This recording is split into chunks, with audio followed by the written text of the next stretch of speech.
In this video, we have some categorical data. That means we're going to be working with a proportion and we're going to use it to calculate a 95% confidence interval.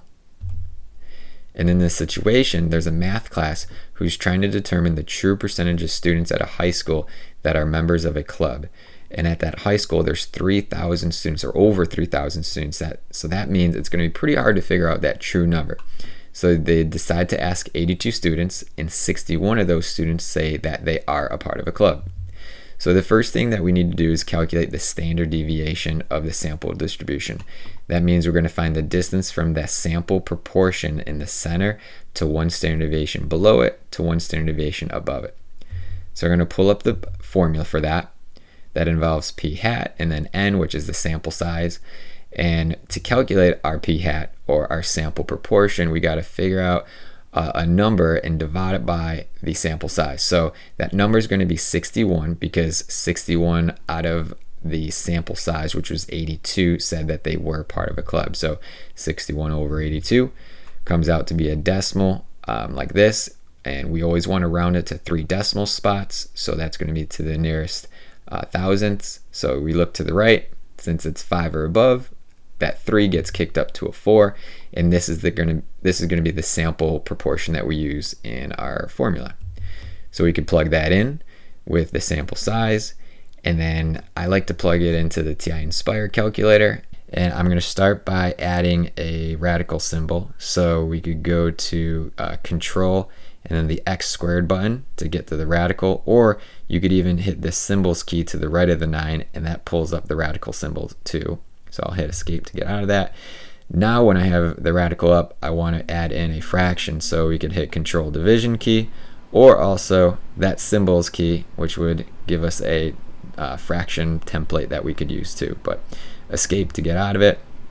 And I'm going to plug in all of my information.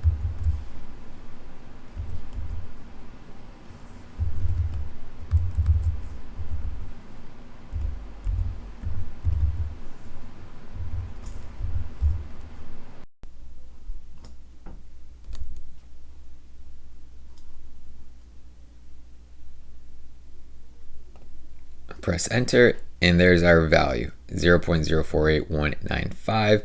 I'm going to round to the nearest thousandths, so that'll be 3 decimals. That means I look to the right of that 8. It's a 1. Since it's below 5, I'm going to keep that 8 as an 8.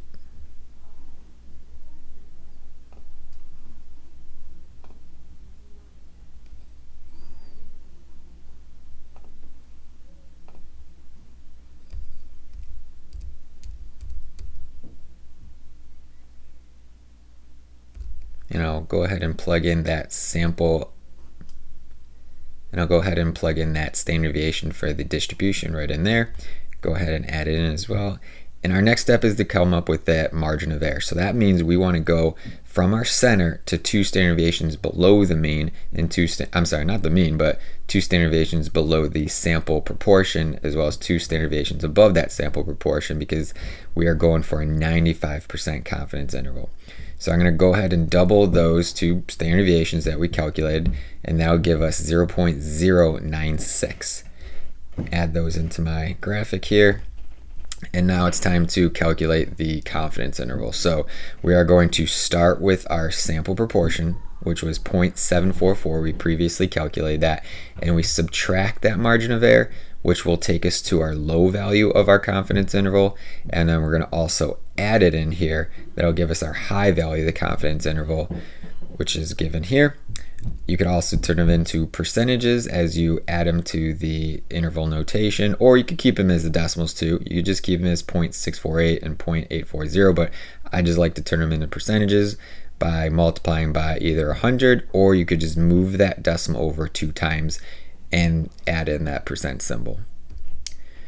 All right, and the final thing that we had to do is write a sentence that describes that confidence interval in terms of the situation. So we are 95% confident that the true percentage of students at the high school are in a club is going to be between 64.8% and 84.0%.